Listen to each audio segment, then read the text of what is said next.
Welcome back to Precious African Tales. Today, dear listeners, you'll be hearing a story about the trials and tribulations of Pastor Kofi. This story is loosely based on real-life events.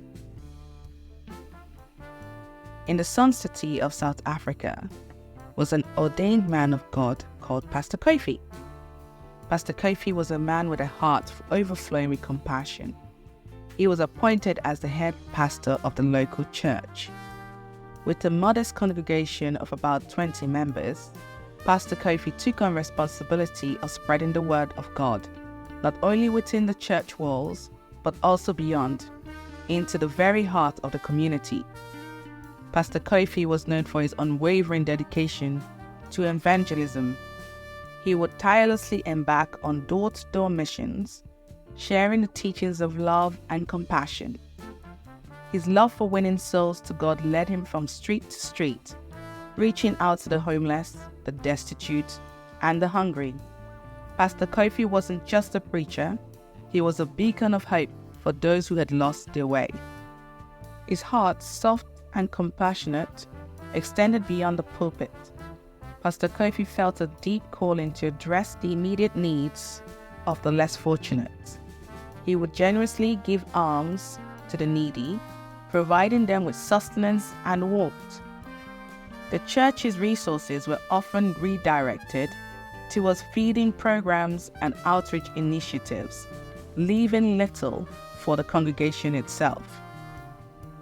What set Pastor Kofi apart was not just his preaching, but his actions. His own home became a sanctuary for those in need.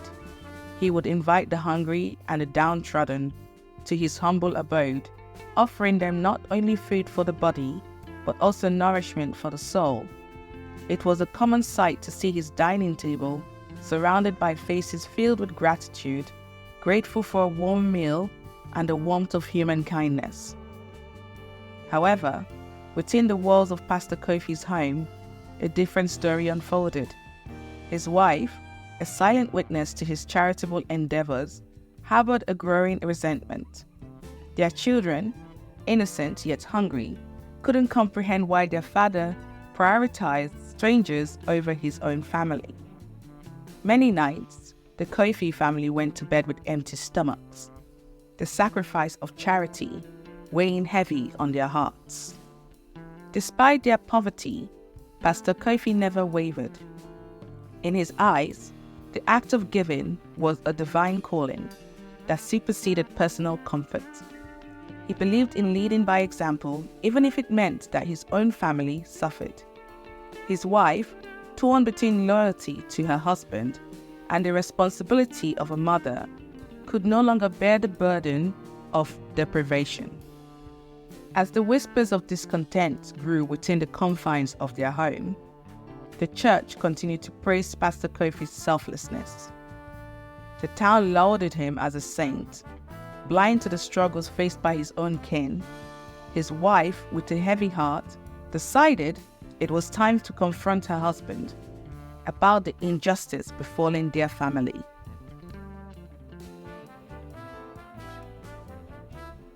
In a tearful conversation, she pleaded with Pastor Kofi to consider the needs of his own household. His children, innocent and deserving, needed his love and care just as much as the strangers he welcomed into their home. The confrontation marked a turning point, forcing Pastor Kofi to reevaluate the true meanings of charity and the boundaries between selflessness and neglect. In the wake of this revelation, Pastor Kofi faced an internal struggle, balancing his duty to the community and his responsibilities as a father and husband became a delicate act. Slowly, he began to recalibrate his approach, ensuring that his family's well-being was not sacrificed at the altar of altruism. The Sun City witnessed a transformation in Pastor Kofi. He continued his charitable works, but with newfound wisdom. The church flourished not just in its outreach programs, but also in fostering a sense of unity within its own congregation. As Pastor Kofi continued to balance his charitable endeavors with a newfound commitment to his family, his reputation exceeded far beyond the Sun City walls of South Africa. The town began to see him not just as a spiritual leader, but as a beacon of compassionate leadership. His selfless acts resonated deeply, drawing admiration from neighboring communities and earning him the respect of individuals far and wide. Pastor Kofi became a symbol of God's vessel, richly filled with the power of God. He would heal the sick, raise the dead, open the eyes of the blind, give strength to the weak, provide for the poor, and as such, he became the talk of the town, the first to reckon with amongst other pastor colleagues. The news of how the hand of God were clearly manifested in the life of Pastor Kofi had traveled far even into the neighboring cities. As such, the church grew from 20 members to hundreds, from hundreds to thousands. In 3 years, he had changed the church building and location 3 times to ensure that the building was big enough to accommodate new members as they flocked in their numbers. His name remained on the lips of everyone who attended the church. One day, a wealthy couple, whose only child has been under severe satanic attack, had heard about the good works and miracles performed by Pastor Kofi, had decided to bring their only child to see him and see if he could be delivered. Their son, called Jezreel, had been sick and under satanic attack for years, with his hands and legs chained and permanently locked up in a room. This is because he would self-harm, hit his head on the walls, and cause himself severe pain and wounds. These wounds have refused to heal. When it was time to feed him, most times this was done through the hole in the door, or thrown to him through the windows. At times, he would have to be fed by men who would have to pin him down to ensure they are not injured while trying to help him eat. On a Deliverance Sunday in church, this couple had sought the help of a few strong men to bring Jezreel to church, to present him to Pastor Kofi so he can lay his healing hands on him. Pastor Kofi laid his hands on him and rebuked the satanic demon in him. Immediately, the spirit of destruction within him vanished and he was whole. His parents were so surprised and very amazed at what God had done for them and their son through the pastor. So they promised Pastor Kofi a house that would better suit his family, cars, scholarship for his children, and plenty of money for the ministry to push forward. Pastor Kofi had experienced a very rapid increment in all areas and aspects of life, and became popular amongst these communities, and all glory he ascribed to God. Words of Pastor Kofi's transformation reached the ears of fellow pastor colleagues in his church and in faraway churches. While some applauded his commitment to charity, family, church, miracles, healing, and deliverance, others harbored jealousy and envy. As Pastor Kofi's influence grew and members increased in their numbers, so did the discontent amongst those who couldn't fathom his ability to garner and succeed on all fronts. Unbeknownst to Pastor Kofi, a group of disgruntled pastors from within the church and other pastors outside the church who believed they have lost all their church members to him began to plot against him. They viewed his success, both in spiritual and humanitarian realms, as a threat to their own standing within the community. Envy, like a poisonous seed, took root in their hearts, and they hatched a plan to undermine Pastor Kofi's credibility, and by so doing, he would be sent away from the church. The group of scheming pastors spread malicious rumors about Pastor Kofi, questioning the authenticity of his charitable acts and suggesting that he was exploiting the church's resources for personal gain. The aim was to tarnish his reputation and create doubts in the minds of the townspeople who had come to admire him. Despite their efforts, Pastor Kofi remained steadfast in his commitment to his calling family, and the community. His actions spoke louder than the whispers of deceit, and the town continued to rally behind him. However, the envy-fueled plots did not cease. In another cunning move, the disgruntled pastors attempted to expose what they claimed were Pastor Kofi's ulterior motives.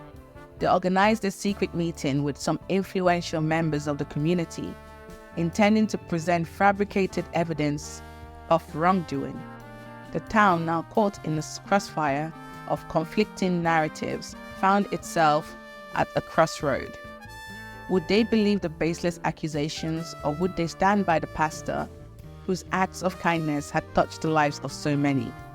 Pastor Kofi, knowing full well what was going on around him and the ploy by his co-pastors to ensure his downfall, embarked on prayer sessions with God ceaselessly and asked God to vindicate him.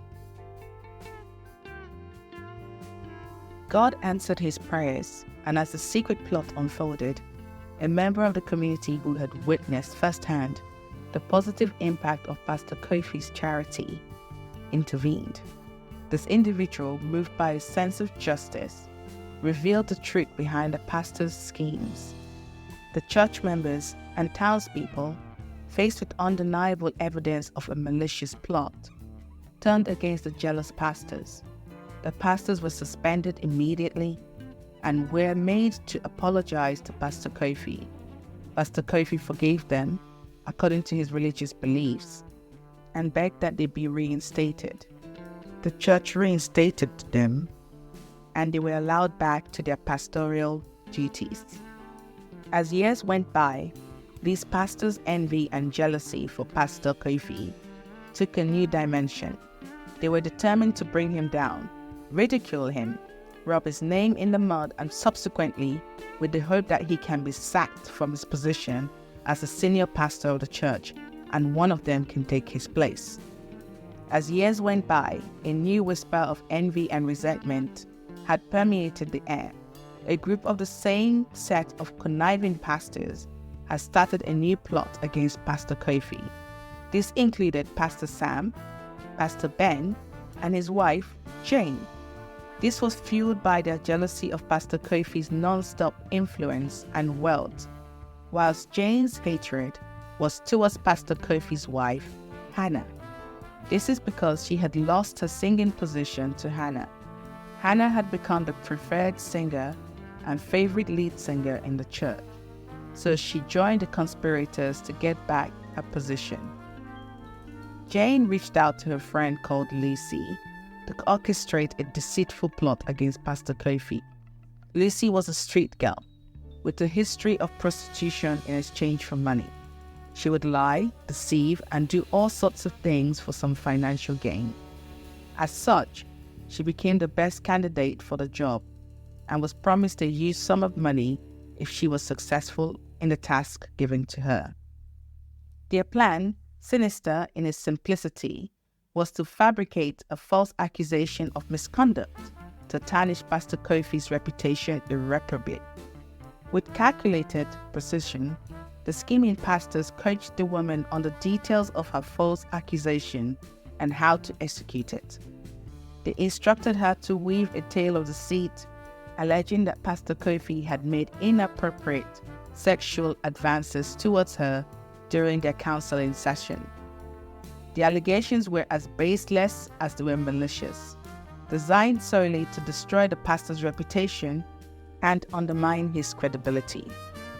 As it was usual for Pastor Kofi to be in the church office on Tuesdays to counsel church members and community members far and wide, he was having a wonderful day, unaware of the deceit being plotted against him. He continued to carry out his duties with unwavering dedication. Little did he know that his commitment to serving the church, his family, and the community would soon be put to the ultimate test.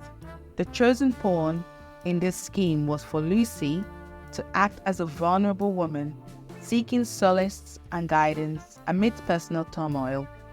Under the guise of seeking counsel from Pastor Kofi, it was her turn to be counseled by the pastor.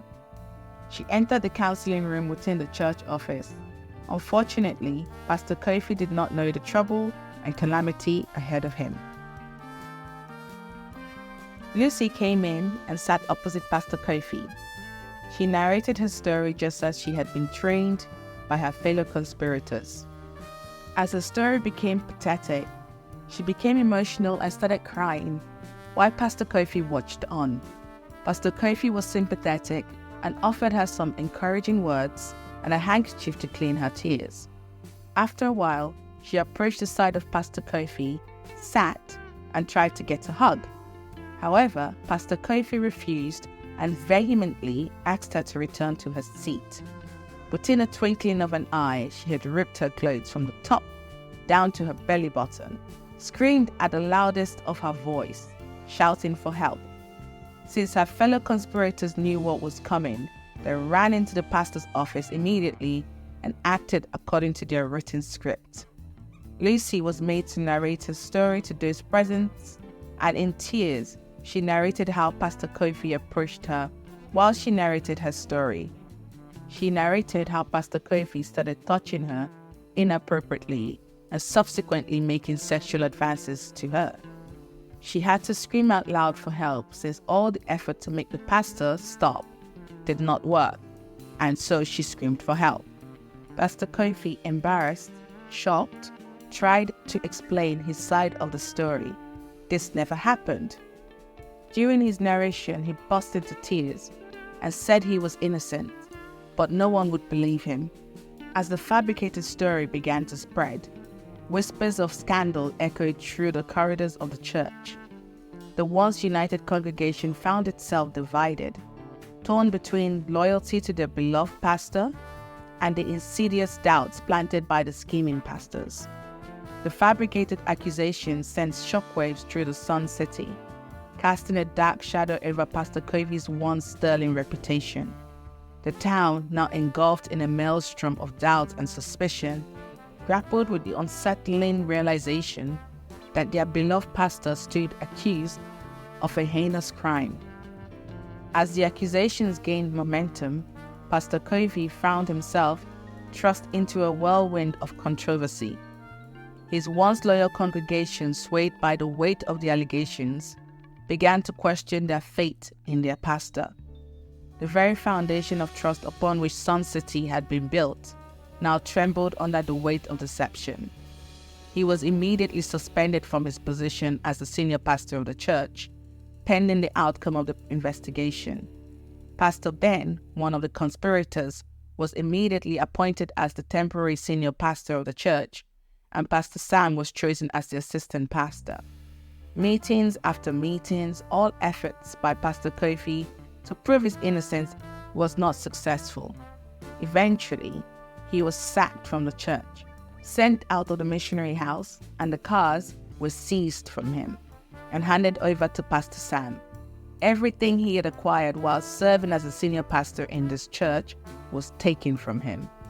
Despite the onslaught of false accusations and the betrayal of those he once considered colleagues, Pastor Kofi refused to succumb to despair. With unwavering faith and an unshakable resolve, he stood firm in the face of adversity, trusting that the truth would ultimately prevail. Thank you for listening, and join us again for the concluding part of this story.